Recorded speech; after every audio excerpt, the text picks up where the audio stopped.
Buyer tip number 3.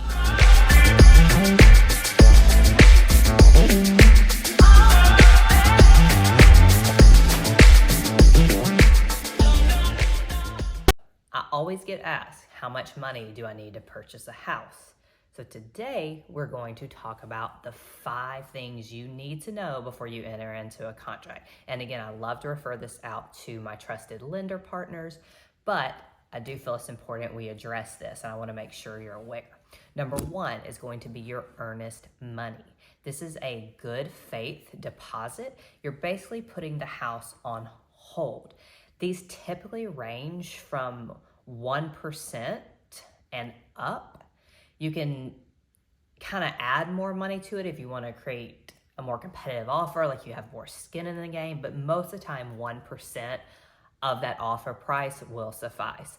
Something important to note here, this cost is upfront and that money will be deposited in cash, but it comes off the back end. It's not an additional cost. It's just an upfront cost, okay?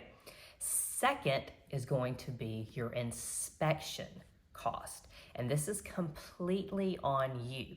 Any type of inspection you want to perform, that is going to be up to you. There's typically an inspection period, and during that time you may perform as many. Your main inspection is going to be roughly between probably $350 and $550. That's all going to depend on the square foot of the house. Typically, as the house increases in square foot, your price is going to go up. Your noteworthy thing here is you will not get this money back. If you decide to cancel that contract, get out of it, that is on you. That is paid directly to the inspector. So that is what we call an additional cost, okay? Your third is going to be your appraisal. This can go either way depending on your lender.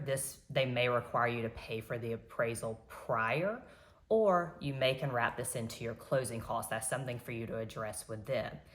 This will be one, again, that someone has to pay for. So you want to make sure we don't order that appraisal until we have cleared inspection, because we don't want someone to be out that money. These can range anywhere from $400 to $700 depending on the home and the lender and the type program you're in. So that's something you would really need to address with them, and we'll give them the go ahead to order that. Your fourth is your down payment. So this can range anywhere from 0 to 20%. All depends on what you want to put down, what type of loan, and what you feel comfortable with. Now, you can get a gift for this, like an inheritance or funds or anything like that. However, something to make note of, the seller cannot provide concessions to go into this down payment. They can only offer so much. So if their funds cross over to that, that cannot happen. So you can get an outside source to fund that, but you cannot pull that money from the seller. And again, this down payment, there are some programs that have 0. There are different type loans that give you a down payment, a step-up program, but that's a whole nother video series. Or third, you can even put all the way up to 20% to make that lower. And the last thing is closing cost, because the lawyer has to be paid, title has to be paid, your agents have to be paid, taxes have to be paid. So that's kind of what all the closing costs are, okay? And that can range anywhere from 2 to 4%. You'll get an itemized list from that lender that you'll see exactly where all that money is going to.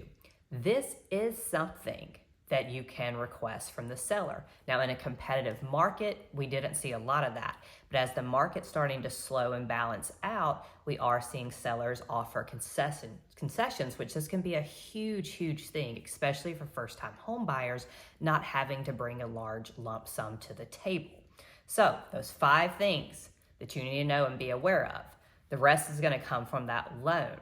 So you could be looking at anywhere from $5,000 to $20,000. So it's just real important to get with myself, get with a lender, and if you're ready to dig deep, let us know.